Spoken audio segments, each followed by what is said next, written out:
Hello friends, इस video में हम सोल्व करेंगे आरआरबी ग्रुप डी का प्रीवियस ईयर पेपर 2022 में रीजनिंग वाला पोर्शन।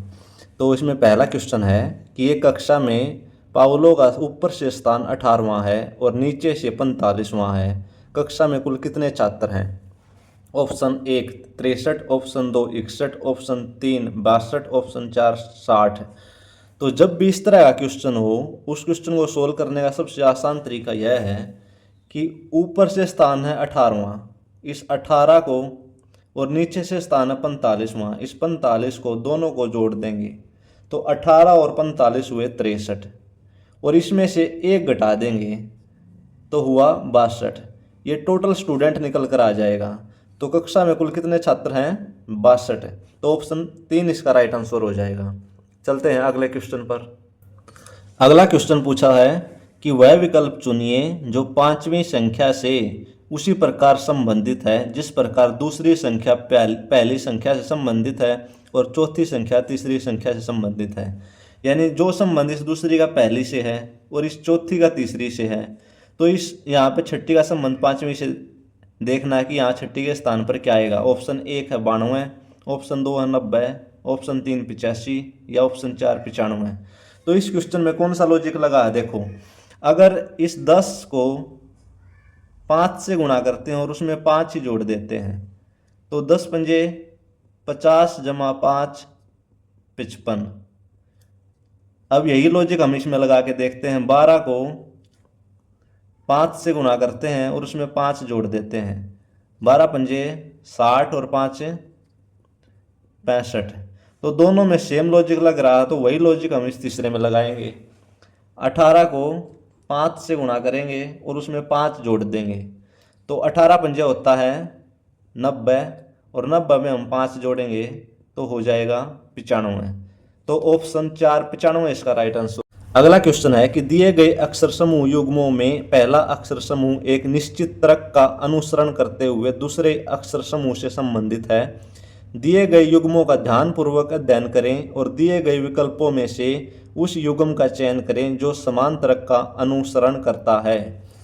जिस प्रकार PRO का संबंध LJM से है और ZEN का संबंध BWN से है, तो वैसे ही इन 4 ऑप्शनों में से हमें ज्ञात करना है कि कौन सा राइट आंसर होगा जो इस लॉजिक को फॉलो करता है। तो इसमें हुआ क्या है, देखो, अगर हम इंग्लिश अल्फ़ाबेट को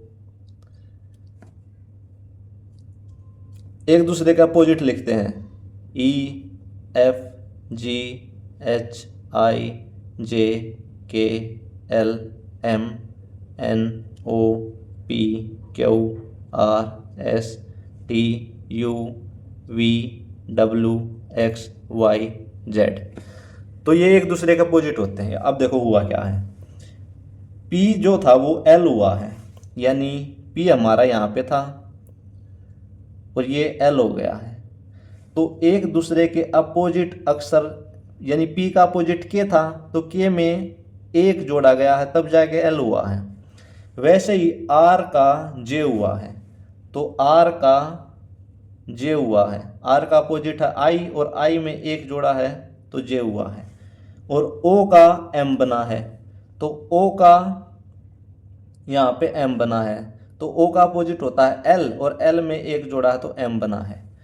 वही लॉजिक हम देखते हैं कि इसमें भी वही लॉजिक लग रहा है क्या। अगर Z का B बना है तो Z का अपोजिट A है और A में अगर एक जोड़ेंगे तो B बन जाएगा। और E का W बना है, E का अपोजिट है V और V में एक जोड़ेंगे तो W बन जाएगा।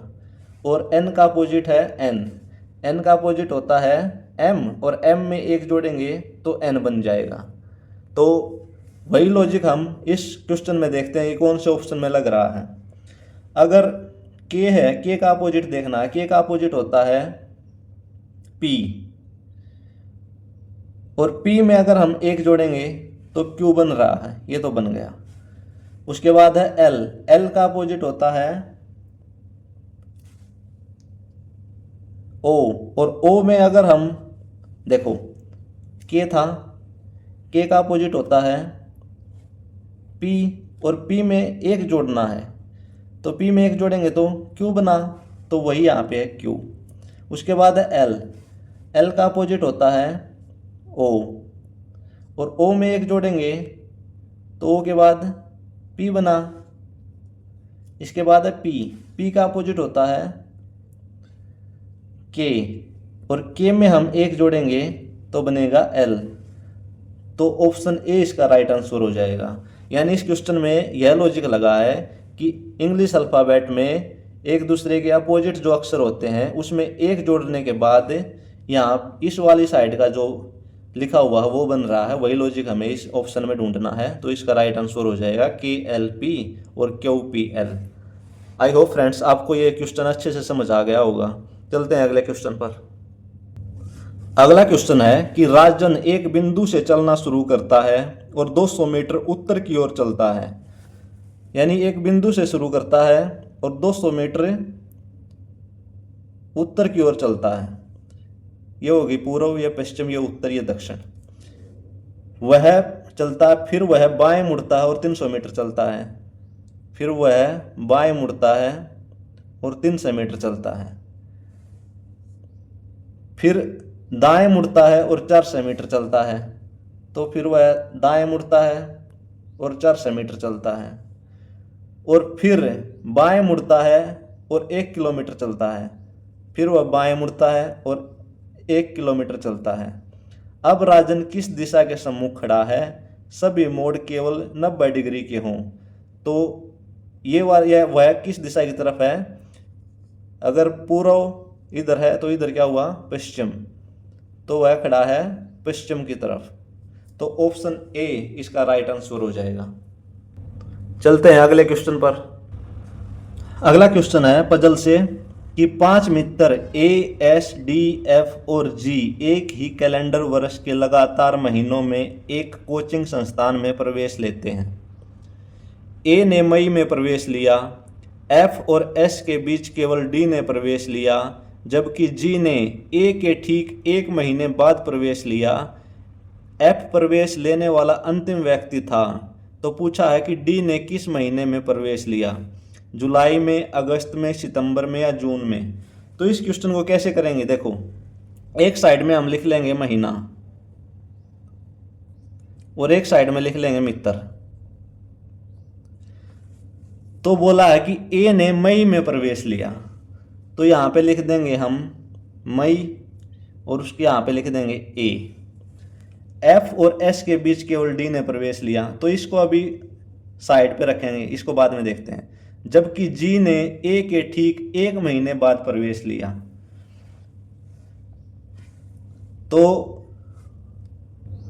तो जी ने मई के, तो जी ने ए के ठीक 1 महीने बाद प्रवेश लिया, तो मई के बाद 1 महीना जून, तो यहां पे हो जाएगा जी। उसके बाद बोला गया कि एफ प्रवेश लेने वाला अंतिम व्यक्ति था, तो एफ अंतिम व्यक्ति था प्रवेश लेने वाला। एफ और एस के बीच केवल डी ने प्रवेश लिया है। तो देखो,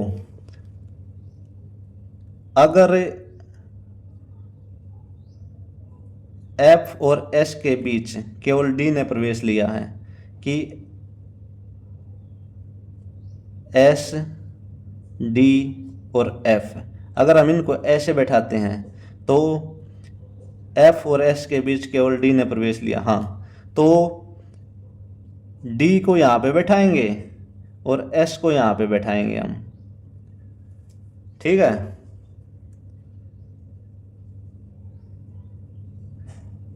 डी ने किस महीने में प्रवेश लिया, तो पूछा ही गया है।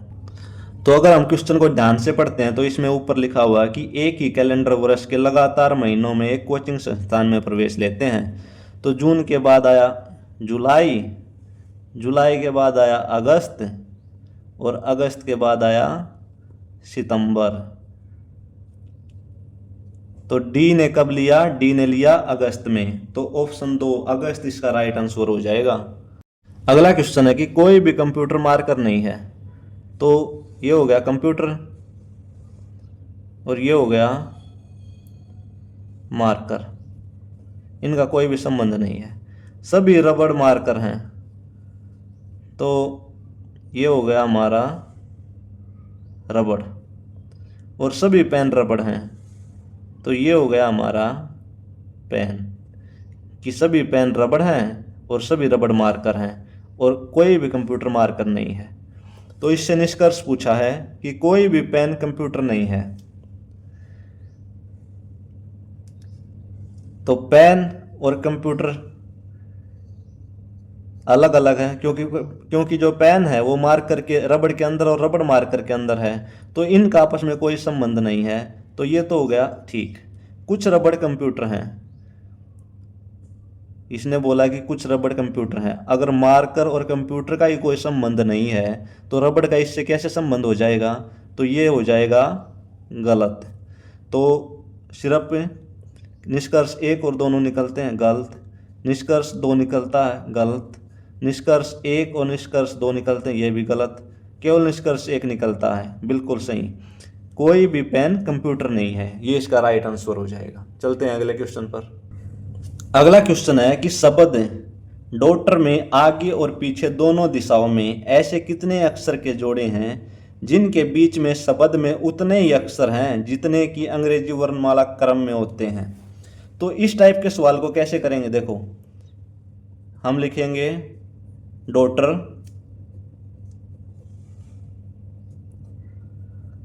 अब इसको ना काउंट करेंगे ऐसे। देखो, जैसे हम ABCD पढ़ते हैं ना ऐसे, कि डी के बाद क्या आएगा? डी के बाद EFG, एक तो बन गया ये, फिर जी के बाद H, एक बन गया ये, फिर IJK, उसके बाद फिर यहाँ से शुरुआत करेंगे ABCDEFG, यहाँ पे नहीं बना। उसके बाद U से UVWXYZ नहीं बना, फिर G से GH, एक बन गया ये। तो टोटल 3 तो बन लिया हमारे। G के HIJK, फिर H के बाद HIJK, फिर TUV, फिर EF। अब यहाँ उल्टा स्टार्ट करेंगे। R के बाद ST, एक ये बन गया, UVWXY। अब ई से शुरुआत करेंगे, EFGHIJK,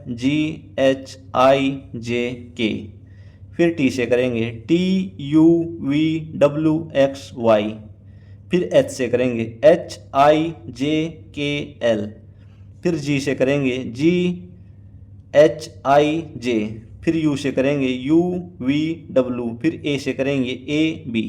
तो टोटल कितने हुए? 4। तो ऑप्शन 2 4 इसका राइट आंसर हो जाएगा। मतलब करना क्या है? देखो कि जो वर्ड दे रखा है ना, उसके पहले लेटर से स्टार्ट करना है और उसको आगे बढ़ाते हुए लेके जाना। जैसे डी से स्टार्ट करना ना, डी से स्टार्ट हुआ ये, तो डी के बाद EFG, एक तो ये बना, फिर जी के बाद है H, तो एक ये बना, फिर IJK। मतलब जो ABCD पढ़ते टाइम जो अक्सर जितना गैप उनमें बनता है, अगर उतना इनमें बन रहा है तो वो वाला काउंट करना है। तो कुल मिलाकर यहाँ पे 4 ऐसे बन रहे हैं, तो इसका राइट आंसर हो जाएगा 2, ऑप्शन नंबर 2, 4। चलते हैं अगले क्वेश्चन पर। अगला क्वेश्चन है कि वह समुच्चय चुनिए जिसमें संख्याएं उस प्रकार संबंधित हैं जैसे निम्नलिखित समुच्चयों की संख्याएं हैं। नोट, संख्याओं को उनके घटकीय अंकों में तोड़े बिना पूर्ण संख्याओं पर संक्रियाएं की जानी चाहिए। उदाहरण के लिए 13 पर संक्रियाएं जैसे कि 13 को जोड़ना, घटाना, गुणा करना आदि किया जा सकता है। 13 को 1 और 3 में तोड़ना और फिर 1 और 3 पर गणितीय संक्रियाएं करने की अनुमति नहीं है। यानी देखो, इसमें क्या है कि कुछ ना कुछ लॉजिक लगाना है कि ये जो सीरीज बन रही है इसमें कुछ लॉजिक लगा हुआ है, वही लॉजिक इसमें लगा हुआ है। तो जो लॉजिक इन दोनों में लग रहा है वही इस ऑप्शन में लगा हुआ मिलेगा। तो इसमें हुआ क्या, देखो, अगर यह पहला 15 की और इस बाद वाले की गुना करते हैं, कितना हुआ? 60, और इस 15 को और इस बाद में 4 को जोड़ देते हैं तो हुआ 19, और इन दोनों को घटाते हैं तो हो जाएगा 41। ठीक है, अब वही इसमें लगा के देखते हैं कि पहला 19 की और बाद वाले 5 की गुणा करते हैं, 19 पंजे होता है 95, और इस 19 को और इस 5 को जोड़ देते हैं, 19 और 5 होता है 24, और 95 में से अगर हम 24 को घटाते हैं तो हुआ 71। तो हमें यह पता लगा कि इसमें कौन सा लॉजिक लग रहा है कि पहले और बाद वाले की गुणा करनी है और उसके बाद पहले और बाद वाले को जोड़ना है और जो भी निकल कर आता है उनको घटाना है। तो देखते हैं इसमें कौन सा ऑप्शन वह लॉजिक फॉलो कर रहा है। अगर हम 10 गुणा 2 20 और 10 और 2 10 जमा 2 12, तो 20 में से 12 गए 8। ठीक है, तो पहला ही ऑप्शन ऐसा था कि जो यह लॉजिक लगाने के बाद निकल गया, यानी हमारा पहला ही ऑप्शन से काम चल गया। एक बार हम अपनी तसल्ली के लिए इस वाले को चेक करते हैं। 41 गुणा 4, 4 एकम 4, 4 चौक 16 और 41 जमा 4 ये होता है 45। अब अगर 164 में से 45 घटाएंगे, 14 में से 5 गए 9 और 5 में से 4 गया 1, लेकिन यहाँ पर तो 125 है, तो ऑप्शन ए इसका राइट आंसर है। चलते हैं अगले क्वेश्चन पर। अगला क्वेश्चन है कि लुप्त संख्या ज्ञात करनी है कि 9, 10, 18, 45, 109 क्वेश्चन मार्क। इस क्वेश्चन मार्क की जगह पे क्या आएगा? ऑप्शन दिए हुए हैं 327, 198, 234 और 218। तो इस वाले क्वेश्चन में कौन सा लॉजिक लगा हुआ है? देखो, अगर हम इस 9 में 1 का क्यूब जोड़ते हैं, 9 में अगर 1 का क्यूब होता है 1 ही, तो हुआ 10, तो ये बन गया 10। अब अगर इस 10 में हम 2 का क्यूब जोड़ते हैं तो 2 का क्यूब होता है 8, तो 10 जमा 8 हुआ 18। और अब 18 में अगर हम 3 का क्यूब जोड़ते हैं, 3 का क्यूब होता है 27, तो 18 और 27 कितने हुए? 45। तो लॉजिक यह लगा है कि पहले एक इस संख्या में 1 का क्यूब जोड़ा है, इसमें 2 का क्यूब जोड़ा है, इसमें 3 का क्यूब जोड़ा है, इसमें 4 का क्यूब जोड़ा है, इसमें हम 5 का क्यूब जोड़ेंगे, यानी 109 में 5 का क्यूब जोड़ेंगे। तो 109 में 5 का क्यूब होता है 125, तो 109 में 125 जोड़ेंगे, कितना हुआ? 25 और 10 35 होते हैं, तो 1 कम हो जाएगा 34, 234। तो ऑप्शन सी इसका राइट आंसर हो जाएगा। चलते हैं अगले क्वेश्चन पर। अगला क्वेश्चन है कि निम्नलिखित समीकरण में यदि जमा को भाग से तथा घटा को गुणा से बदल दिया जाए तो प्रश्नवाचक चिन्ह के स्थान पर क्या आएगा? तो देखो, अगर जमा को भाग से, यानी जो जमा है यहाँ पे हो जाए भाग,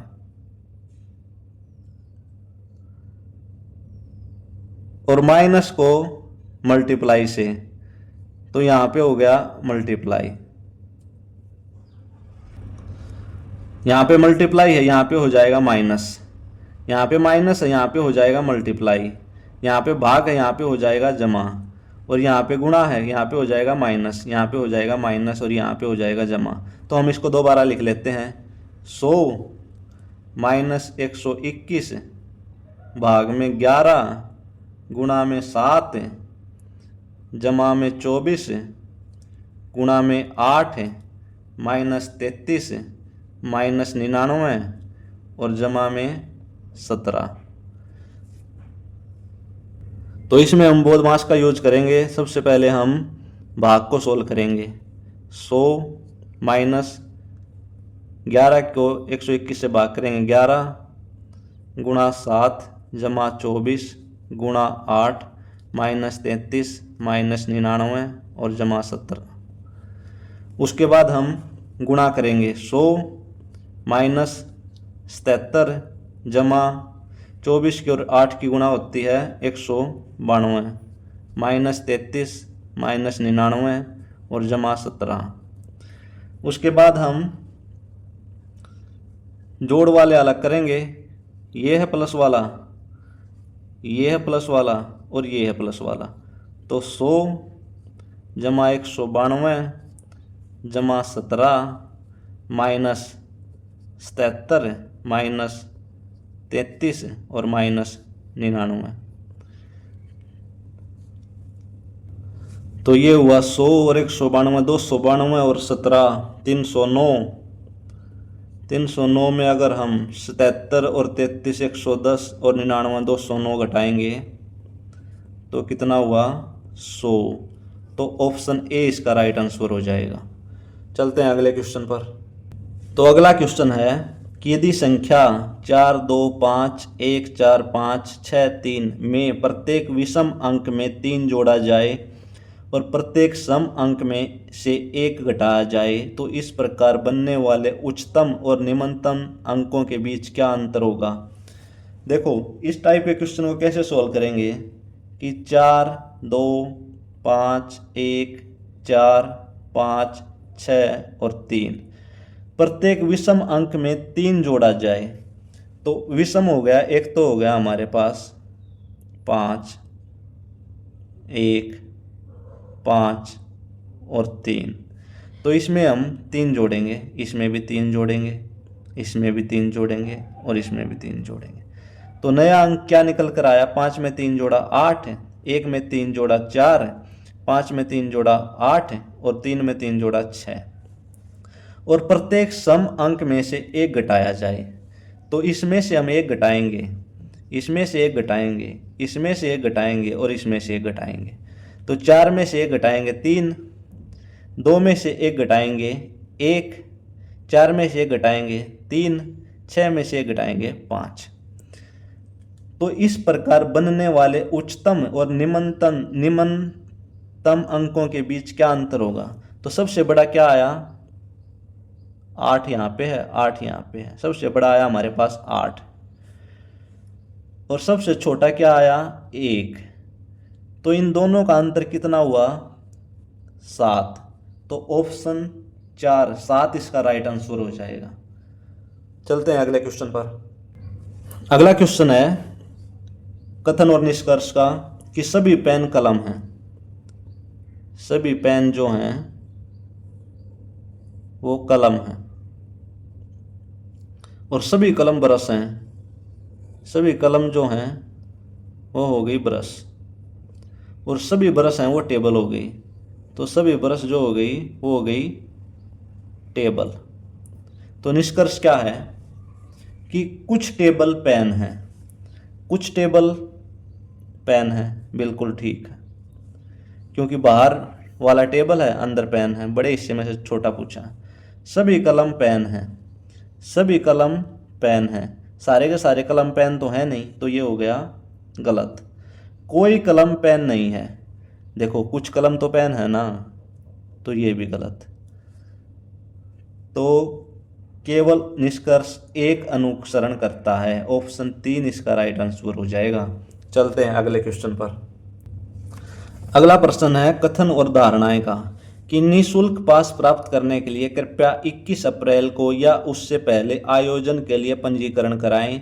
वैध पता प्रमाण पत्र प्रमाण के बिना पास जारी नहीं किए जाएंगे। धारणाएं हैं मतदाता पहचान पत्र एक वैध पता प्रमाण है और दूसरा है पास कार्यक्रम स्थल पर खरीदे जा सकते हैं। देखो इस टाइप के जो क्वेश्चन होते हैं कथन और धारणाओं का, इनमें हमें क्या ध्यान रखना है कि जो कथन दे रखा है और जो धारणाएं दे रखी हैं, हमें अपने पास से कुछ नहीं बनाना है कि नहीं ये तो ऐसे होता है, नहीं ये तो वैसे होता है। जो इसमें दे रखा है ना वही लॉजिक लगाना है, खुद का कुछ नहीं सोचना, चाहे इसमें गलत दे रखा हो, चाहे कोई चीज़ इसमें कुछ भी दे रखी हो, जो प्रश्न में दे रखा है सिर्फ वही देखना है। तो देखो मतदाता पहचान पत्र एक वैध पता प्रमाण है, तो इसमें तो कहीं भी मतदाता पहचान पत्र का जिक्र हुआ ही नहीं है, तो ये तो अपने आप ही गलत हुआ।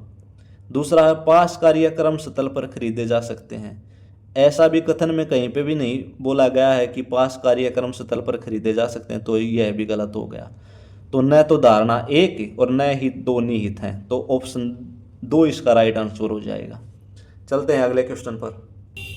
अगला क्वेश्चन है कि एक विशेष कूट भाषा में MFBTF को LEASE के रूप में लिखा जाता है और UNISE को TMHRD के रूप में लिखा जाता है, तो इस भाषा में TRIC के ट्रिक को कैसे लिखा जाएगा। तो देखो जो MFBTF को ई लिखा जाता है। तो इसमें हुआ क्या है कि ई का क्या हुआ है एफ, एक आगे बढ़ाया है +1 कराया इसमें, एस का हुआ है टी, इसमें भी +1, ए का हुआ है बी, इसमें भी +1, ई का हुआ है एफ, इसमें भी +1, और एल का हुआ है एम, इसमें भी +1। तो हमें ट्रिक का बताना है कि क्या हुआ। तो देखो, अगर हम एल में +1 करते हैं तो हुआ एम, लास्ट में के आना चाहिए, यहाँ पे एम आया। अगर एल में +1 करेंगे तो फिर भी एम आया। अगर जे में +1 करेंगे तो के निकल कर आया।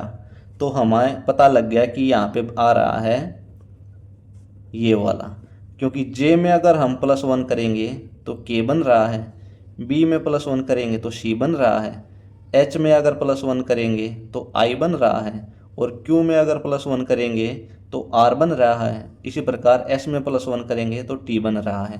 तो option 3 S Q H B J इसका राइट आंसर हो जाएगा। चलते हैं अगले क्वेश्चन पर। अगला क्वेश्चन है कि एक लीप वर्ष में बृहस्पतिवार की अधिकतम संख्या कितनी होगी, 51, 52, 53 या 54। तो लीप वर्ष कितने दिन का होता है, 366 दिन का। अगर हम 366 को 7 से भाग देते हैं, अगर मानो कि 1 जनवरी को बृहस्पतिवार है, ठीक है, अगर 366 को हम 7 से भाग देंगे, 7 पंजे 35, बच गया 1, उतारा 6, 7 दूनी 14। तो जो ये भागफल आया है ना 52, वही इसकी संख्या हो जाएगी। तो एक लीप वर्ष में मैक्सिमम 52 बृहस्पतिवार हो सकते हैं। तो चल इसका राइट आंसर हो जाएगा बी, 52। चलते हैं अगले क्वेश्चन पर। अगला क्वेश्चन है कि 22 जनवरी 2004 से 5 जून 2004 तक दोनों दिन शामिल हैं, कितने दिन होंगे। ऑप्शन ए 134 दिन, ऑप्शन बी 135 दिन, ऑप्शन सी 136 दिन, ऑप्शन डी 138 दिन। तो देखो, अगर हम इस 22 को भी काउंट करते हैं तो जनवरी में होते हैं, जनवरी महीना होता है 31 दिन का। तो 22 और 9 हुए 31, और 22वां दिन भी काउंट करना तो 10 दिन तो जनवरी के लिए हमने। और 2004 है एक लीप का साल, इसको हम 4 से भाग करके देखते हैं, पूरा पूरा भाग हो जाए तो लीप का साल है। तो लीप का साल है तो मतलब फरवरी माह का जो महीना है वो 29 दिन का है। तो 29 दिन हो गए फरवरी के, 10 दिन जनवरी के। फिर हुआ मार्च के 31 दिन, अप्रैल के हुए 30 दिन, मई के हुए 31, और जून के हुए 5 का पूछ रखा। इनको जोड़ लेते हैं हम, कितना देखो, 9 और 1 10, 11 और 5 16, असल का 1 2 4 4 3 7 7 3 10 और 3 13, 136। इसको हम 7 से भाग करते हैं, क्योंकि नहीं टोटल दिन ही पूछे ना, तो दिन तो हमारे निकल कर आ गए। तो 136 दिन, ऑप्शन सी इसका राइट आंसर हो जाएगा। चलते हैं अगले क्वेश्चन पर। अगला क्वेश्चन है कि यदि कल मंगलवार होगा तो आज से 100 दिन बाद सप्ताह का कौन सा दिन होगा। देखो थोड़ा सा ट्रिकी क्वेश्चन है, थोड़ा सा ये बोलागा कि कल मंगलवार होगा, यानी कल मंगलवार होगा तो आज क्या है, आज है सोमवार। थोड़ा सा पजल करने वाला क्वेश्चन है ये थोड़ा सा। तो आज है सोमवार, तो आज से 100 दिन बाद हम इसको 7 से भाग करेंगे, सप्ताह में होते हैं 7 दिन, 7 एकम 7, बच गया 3, उतारा 0, 7 चौक 28। तो 2 दिन शेष हुए, इस 2 दिन को हम सोमवार में जोड़ देंगे, इसमें 2 दिन जोड़ देंगे। तो सोमवार में अगर हम 2 दिन जोड़ेंगे 1 और 2, सोमवार में मंगलवार और बुधवार, तो ऑप्शन ए बुधवार इसका राइट आंसर हो जाएगा। थोड़ा सा ध्यान से पढ़ना है इस टाइप के क्वेश्चन को कि पूछा क्या गया है, नहीं तो यहाँ पे हम मंगलवार ले लेते अगर पूरा नहीं देखते इसको। चलते हैं अगले क्वेश्चन पर। अगला क्वेश्चन है कि पूर्वाह्न 10:25 पर घड़ी की सुइयों के बीच का कोण कितने डिग्री का होगा। तो जब भी कोण निकालना हो ना सुइयों के बीच का, तो उसका फार्मूला होता है कि 11/2 m बराबर है 30h प्लस माइनस थीटा। इस यहाँ पे m की जगह पे तो मिनट लेना है और h की जगह पे घंटे लेने हैं। तो 11/2 मिनट कितना है 25 बराबर है 30, घंटे कितने हैं 10 प्लस माइनस थीटा। तो 11 की और 25 की गुणा 11 पंजे 55, असल के 5 11 दूनी 22 और 5 27। तो ये हुआ 275 भाग में 2 बराबर है 300 प्लस माइनस थीटा। तो इसको अगर 2 से भाग करते हैं, 2 एकम 2 और 2 तिया 6, 2 सते 14.5 प्लस माइनस 300 बराबर है 300 प्लस माइनस थीटा। तो 300 में से 137.5 को अगर हम घटाएंगे तो कितना निकल कर आया 162.5। तो ऑप्शन सी 162.5 डिग्री का कोण बनेगा दोनों सुइयों के बीच। आई होप फ्रेंड्स आपको ये वीडियो पसंद आई होगी। आप लोगों को कोई भी सुझाव हो तो कमेंट्स बॉक्स में ज़रूर लिखना। इस सीरीज को हम डेली ऐसे ही बढ़ाएंगे जब तक ग्रुप डी का एग्जाम कंप्लीट नहीं हो जाता।